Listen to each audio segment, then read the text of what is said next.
Wizards, witches and muggles. आप लोगों का स्वागत है आपके अपने चैनल हॉपिंग पॉड पर।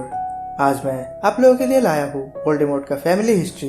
तो बैठ जाओ आर्थर वीजली के फोर्ट एंग्लियर पे और चलते हैं हम लोग घूमने हैरी पॉटर वर्ल्ड पे। तो फैमिली हिस्ट्री शुरू होता है यहाँ से।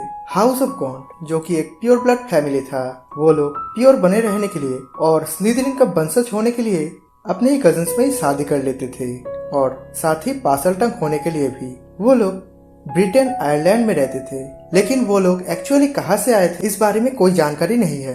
तो परिवार के आखिरी वंशज नॉर्थ इंग्लैंड का एक छोटे से गांव लिटिल हैंगलेटन में रहते थे और वो लोगों का बहुत ही शक्तिशाली जादूगर और जादूगरनियां वंशज थे, जैसे कि स्लिदरिन और कैडमस पेब्रेल। एक समय पे वो लोग काफी अमीर हुआ करते थे, लेकिन उनके अमीरी उनके आखिरी वंशज के जन्म से बहुत पहले ही खत्म हो गया। उनके वंशज सलेजा स्लिदरिन हॉगवर्ट्स 4 फाउंडर्स में से एक था और कैडमस पेब्रेल, हाँ ये वही पेब्रेल भाई है जिनको मौत के तोहफे मिले थे। और कैडमस दूसरा भाई था जिसे रिजरेक्शन स्टोन मिला था। एरा गॉर्मेलियथ गॉन्ट 1600 एस में गॉर्मेलियथ गॉन्ट उसके बहन रियोनाच गॉन्ट और उसके पति विलियम सायर को मार दिया था, क्योंकि वो लोग मगल्स की मदद करते थे। गॉर्मेलियथ ने ये किया था उनके घर पे आग लगाकर, और उसने उनके बेटी मतलब इसोल्ट सायर को ले गया था और उसे बंदी बना लिया था, इस कारण ताकि वो उसे प्योर ब्लड का महत्व समझा सके। और इसोल्ट सायर 12 साल बाद भाग जाता है। बाद में वो Ilvermorny school of witchcraft and wizardry बनाता है अपने मगल पति जेम्स स्टुअर्ट के साथ। 1634 में जब गॉर्मेलियथ को पता चलता है एक नया विजर्डिंग स्कूल खुला है और उसका नाम इल्वरमॉर्नी है, तो उसे ये समझ आ गया था कि ये स्कूल और कोई नहीं इसोल्ट ने ही बनाया है, क्योंकि इसोल्ट इल्वरमॉर्नी नाम के घर में ही जन्म लिया था और गॉर्मेलियथ ने उस घर पे ही आग लगाया था। और उसे ये भी पता चल गया था कि उसने एक मगल के साथ शादी किया था और उनके एक बेटी का नाम गॉर्मेलियथ के पिता के नाम पर रखा था, मॉरिगन। और गॉर्मेलियथ ने एक प्लान भी बनाया था इसोल्ट से बदला लेने के लिए। गॉर्मेलियथ ने जर्नी स्टार्ट किया और इसोल्ट तक पहुंच भी गया। उसका प्लान ठीक ठाक ही चल रहा था और फिर जब इसोल्ट हारने लगा तो उसने विलियम करके किसी को बुलाता है। तब एक हुक्विजी आता है जो इसोल्ट का दोस्त होता है और वो गॉर्मेलियथ के दिल पे एक एरो थ्रो कर देता है और वहीं पर ही गॉर्मेलियथ का मौत हो जाता है।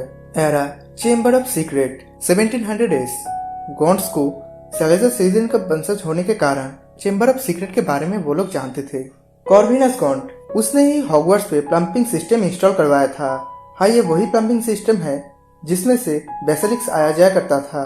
और कॉर्विनियस ने चेम्बर ऑफ सीक्रेट का रास्ता मतलब मेन एंट्रेंस लड़कियों के बाथरूम में बनाया था। एरा ऑफ 20th सेंचुरी पे गॉन्ट्स बहुत ही गरीब हो चुका था। वो लोगों के पास बस अब कुछ अपने पूर्वज के चीजें ही था, जैसे स्लिदरिन का लॉकेट और कैडमस का रेजरेक्शन स्टोन। और वो लोग अब एक छोटे से घर में ही रहते थे लिटिल हैंगलेटन में। और वो लोग अब काफी एडनॉर्मल सा भी हो चुके थे। मार्वोलो गॉन्ट उसके बेटी मेरोफी गॉन्ट के लिए काफी ऑफ्टेन भी था, क्योंकि मेरोफी मानसिक कारण से जूझ रहा था, इसलिए वो ठीक ठाक से जादू भी नहीं कर पाता था, जिसके कारण उसे सब स्क्विब समझने लगा था।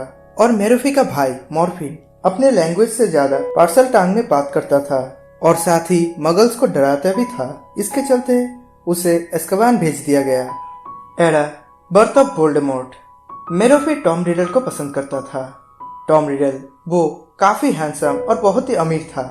1925 में मेरोफी जब अपने पिता को इस बारे में बताता है, तब मॉर्फिन उसे फिजिकली अटैक करता है और उसके बाद उसे भी एस्कबान भेज दिया जाता है। अब मेरोफी अकेले ही रहती थी और एक दिन वो टॉम रिडल को चालाकी से पानी पिलाता है, जिसपे उसने लव पोशन मिला दिया था। और टॉम रिडल मेरोफी के लव पोशन के चलते उसको प्यार करने लगा और एक दिन वो लोग भाग के शादी कर लेता है। और फिर 1 साल बाद मेरोफी जब प्रेग्नेंट होता है तो उसने टॉम रिडल को लव पोशन देना छोड़ दिया था, ये सोच के उसे इस हालत में देख के अब टॉम रिडल उसके साथ ही रहेगा। लेकिन ऐसा नहीं हुआ। टॉम रिडल उसको छोड़कर चला गया। फिर मेरोफी के पास अब कुछ नहीं रहा था। उसने अपना लॉकेट मतलब स्लिदरिन का लॉकेट को बेच दिया था बोर्गिनन बॉक्स में, जिससे उसको कुछ पैसे मिले और वो सभी पैसे उसने खाने पीने के लिए खर्च कर दिया था। और कुछ दिन बाद वोल्डेमॉर्ट को 31 दिसंबर 1926 में एक अनाथ आश्रम में जन्म दिया था और उसका नाम उसने टॉम मार्वोलो रिडल रखा था और उसके कुछ समय बाद ही उसका भी मौत हो गया। फिर 6 महीने बाद मार्वोलो को अज़्काबान से छुटकारा मिलता है और वो ये सब बात सुनने से उसका खाना पीना बंद हो जाता है और कुछ समय बाद उसका भी मौत हो जाता है। फिर मॉर्फिन को 3 साल बाद अज़्काबान से छुटकारा मिलता है। अब वही सिर्फ आखिरी गॉन्ड था। 13 साल बाद उसका हालत भी काफी खराब हो जाता है, साथ ही घर का भी जिसपे वो लोग रहते थे।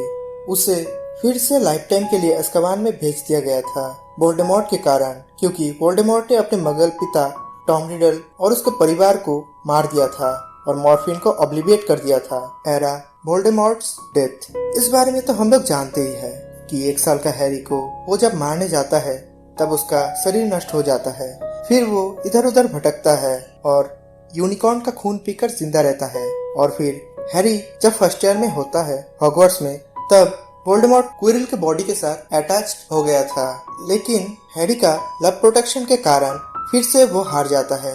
फिर चेम्बर ऑफ सीक्रेट पे वो अपने ही डायरी, जो कि एक होक्रक्स होता है, उससे आने का कोशिश करता है, लेकिन हैरी उसे रोक लेता है डायरी को नष्ट कर। और फिर गॉबलेट ऑफ फायर में हैरी का ब्लड, अपने पिता का शरीर का हड्डी और अपने सर्वेंट का हाथ जो पेटिग्रू ने दिया था, उसके कारण वोल्डेमॉर्ट को शरीर मिल गया था। फिर हैरी, हरमाइनी और रॉन सभी हॉक्रक्स को खत्म कर दिया था। डम्बलडोर ने भी एक हॉक्रक्स खत्म किया था जिससे उनको भी कर्स लग गया था। और नेविल आखिरी हॉक्रक्स नगीनी को मार देता है। फिर हैरी फॉरबिडन फॉरेस्ट से आने के बाद उसको हरा देता है और वोल्डेमॉर्ट का भी मौत वहीं पे हो जाता है। तो ये था वोल्डेमॉर्ट का फैमिली हिस्ट्री। तो ये वीडियो आप लोगों को कैसा लगा वो मुझे कमेंट सेक्शन में बताना मत भूलना। और अगर आप लोग आज मेरे चैनल पे नए हो तो इस चैनल को सब्सक्राइब करना मत भूलना, क्योंकि आप लोगों को इस चैनल पे ऐसी Harry Potter related interesting videos मिलता है। और इस चैनल पे ऐसे वीडियोस और भी है, तो आप लोग वो भी चेकआउट करना मत भूलना। तब तक मैं चलता हूँ, मिलता हूँ किसी और वीडियो पर।